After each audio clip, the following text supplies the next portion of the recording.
Hello, New York Jets fans, and welcome. I just want to do a quick breakdown of really where the New York Jets stood at the end of Week 17 in terms of overall play.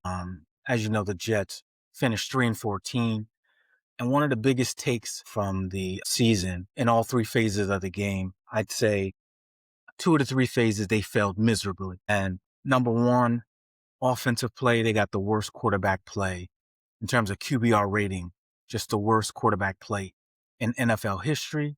And then just in terms of defense, they gave up close to 30 points a game. So that tells you what you need to know. Special teams, I think they were up there in terms of special teams. They got special teams touchdowns, got some big plays from the special teams that helped them win games this year. But two of the three phases, the Jets failed miserably. Now, let's take a look here. These are the top teams in terms of point differential in the NFL.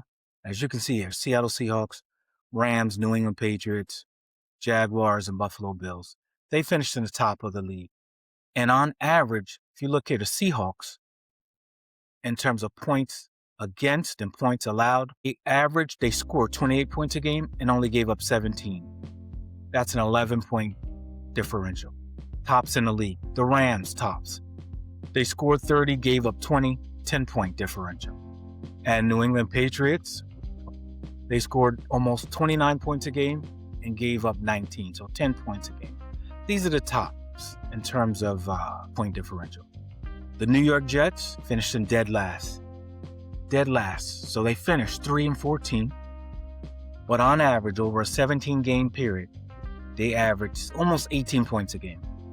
But they gave up close to 30 points a game. And they had a negative 12-point differential. Now, this tells you a lot, right? Tells you, one, they're not scoring a lot of points, and two, they're giving up a lot of points. And like I said, they failed in two of the three phases of the game. They definitely failed on offense, and they failed on defense. And I literally say, if the Jets had an average quarterback, or if they got average quarterback play this year, they could at least be somewhere around 20 points a game. 21 points a game, I would think, with an average quarterback. And just defensively, that was an absolute failure. The Jets defense was so bad at the end of the year. In their last 5 games, they lost every single game by 23 points or more. So in terms of the rebuild for the Jets, they have to start on defense. Free agency, they focus on defense, and that's something we're going to talk about. And in the draft, they're going to have to focus on defense.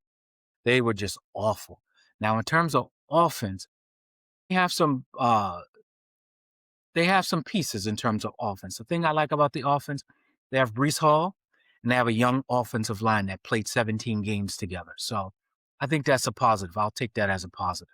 But in terms of quarterback play, which is the key, it's the reason they average 17 points a game. So they have to address the quarterback position, but they do not have to do anything drastic.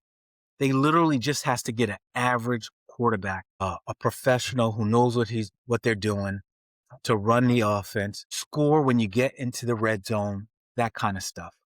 Get an average quarterback in there, and the points per game will definitely go up. You have a running game to go with that. You have Breece Hall, 1,000-yard rusher. That's where you start on offense. But defense, it was complete embarrassment, and it's going to have to take a complete overhaul on the defensive side to get this thing going.